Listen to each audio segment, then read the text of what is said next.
the third of this trilogy, the ninth in these 9 films. To have Annie Leibovitz come and document the work that's being done. It's incredible. It's a gift. Here we go. Annie has been a part of this saga for almost 40 years. She's sharing in the culmination of this with all of us. It's an incredible honor to have her step in and capture this moment. It feels like a proper journey. We were in the desert for the first one, and now we're here for the last one. I feel very nostalgic at many, many points that this is sort of... As everyone says, you don't get experiences like this very often. It has been this incredible journey. I'm gonna miss it so much. Me, Daisy, and Oscar. It's like a moment in all of our lives, really. This is truly it. It's a blessing and an honor.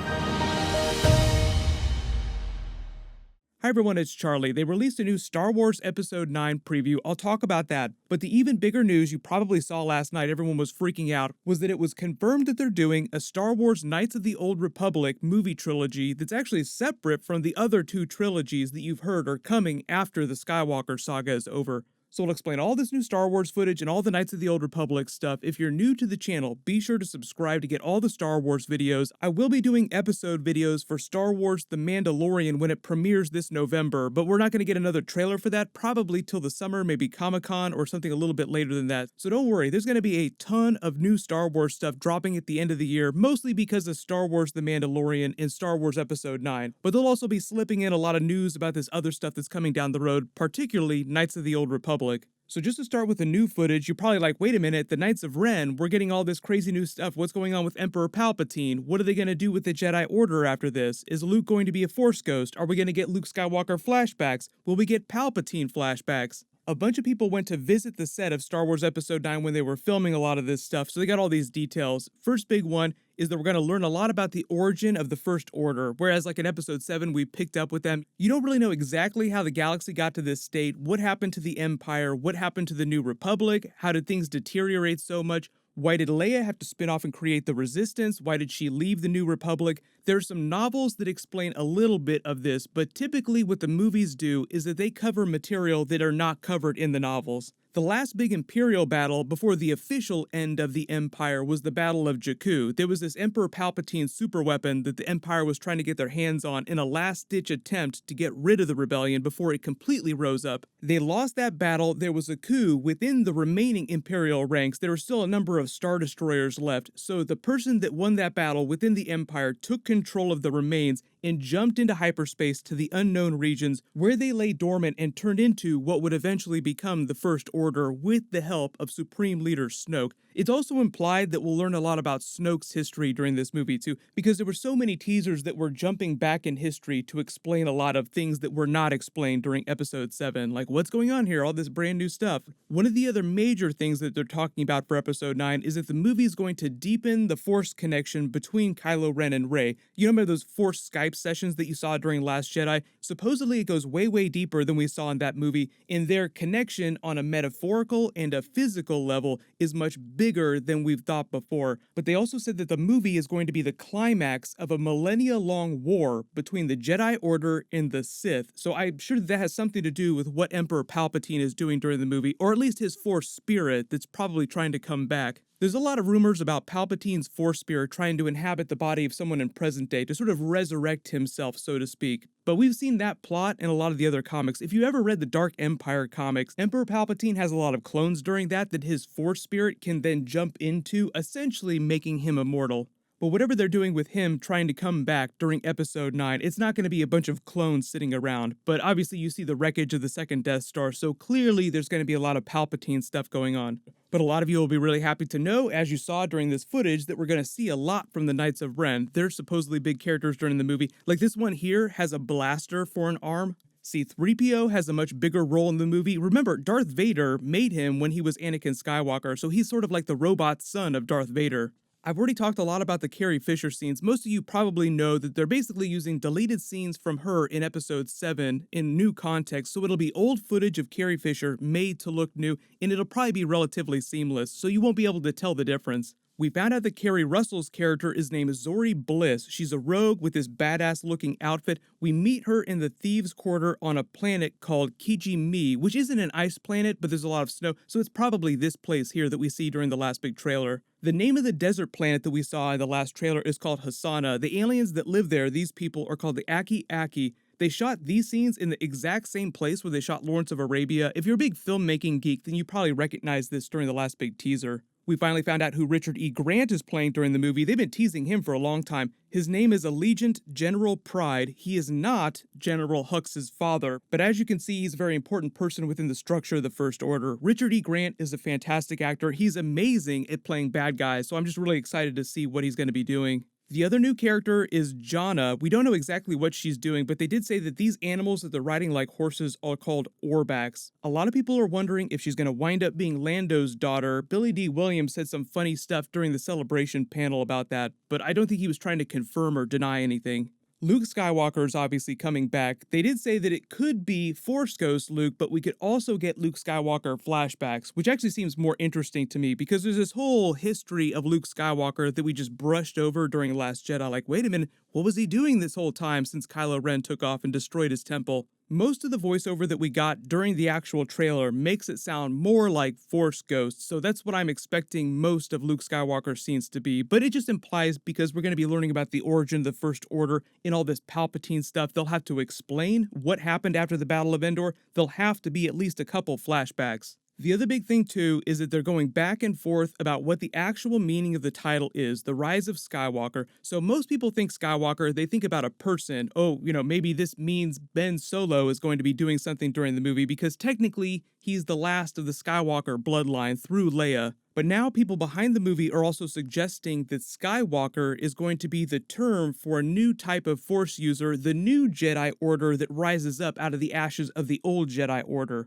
If you haven't read any of the newer Star Wars books, there's a new Thrawn saga that Timothy Zahn has been writing, and within it, there's a Force ability that's called, quote-unquote, skywalking, which is basically using the Force to navigate through hyperspace. They did say that Rey and Kylo Ren would manifest brand new Force abilities that we've never seen before in this movie. They've had a little bit of time to train. Rey has had a little bit of time to read through some of the Force journals, but not through everything. So there will be some cool new Force powers, but if Skywalking is one of them, and if Skywalker is the name of a new type of Jedi Order that she creates after the events of this movie, we don't completely know, so it's still wide open to speculation. But I wouldn't be surprised if they pulled some twist like that, so that from a branding and from a merchandising standpoint, they can still use the Skywalker name even if Kylo Ren winds up dying and the Skywalker bloodline dies out. Skywalkers will still be a very big thing in the Star Wars canon, which makes sense that they would do something like that. It's like Skywalker name will be so important to Star Wars, even in 50 years, it'll still be a really big thing when they're on to other really big characters and plots. So don't be surprised if they pull some crazy twist like that. Like, what are we going to call this special new order? What about Skywalkers?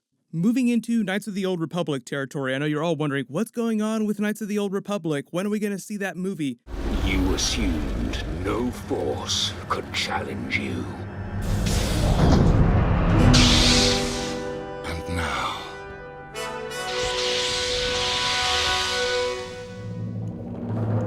finally, we have returned.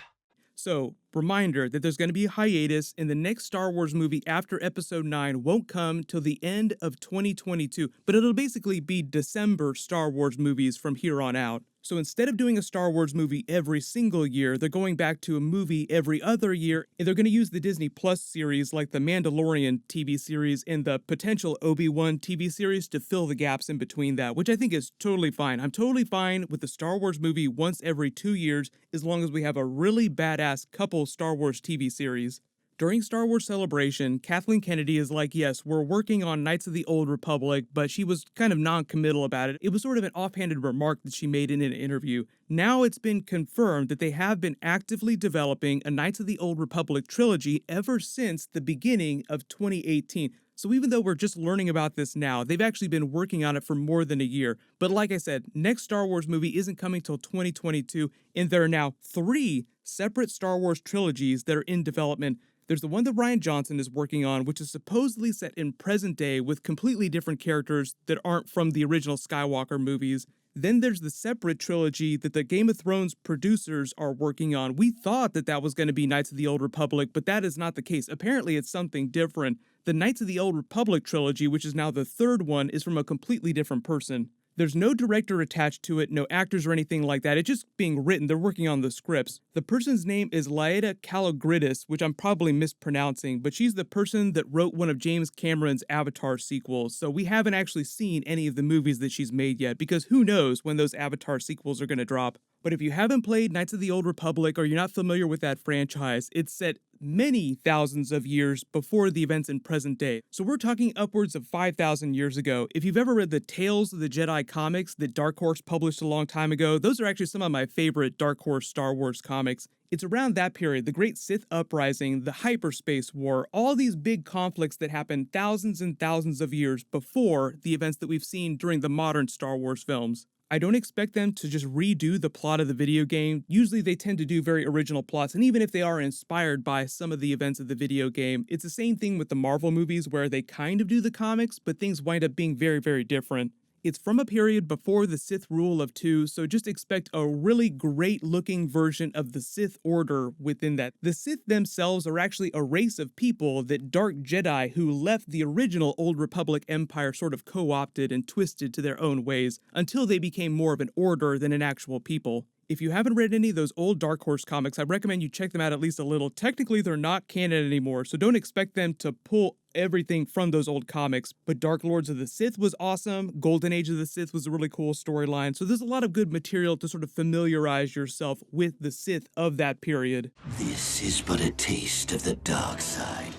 What'll probably happen is that the Lucasfilm powers that be will just evaluate how viable they think each of these separate trilogies that are being developed are, and they'll just start with whichever one they feel like is the strongest story. So if we're really lucky, down the road, once they figure out their Knights of the Old Republic film franchise, we'll also get a really badass Knights of the Old Republic Disney Plus streaming service show with like 8 to 10 episodes per season. Early guess though, we probably won't see one of these movies if they do actually wind up making them till 2023, 2024, so it's going to be 4 or 5 years before we see any of this stuff. So don't hold your breath on it, but just get really excited that they'll do it eventually. As we start to get new footage for the Star Wars Mandalorian TV series, I'll do more trailer videos for that. But remember, the Disney Plus streaming service isn't going to launch and that show won't start till mid-November. So it's going to be the very end of this year. But also right around that same time, Rick and Morty Season 4 is going to premiere and The Witcher Netflix TV series is going to begin. So there'll actually be a lot of really cool stuff happening around then. I'll be doing videos for all those series. So leave all your video requests in the comments below. I know everybody just really mind blown about this Knights of the Old Republic stuff. While you wait for everything, click here to watch the Star Wars Episode 9 trailer a billion more times, and click here for the trailer for the Game of Thrones bonus episode and learn all about the Game of Thrones prequel series that'll be starting next year. Thank you so much for watching. Everybody stay awesome. I'll see you guys tonight.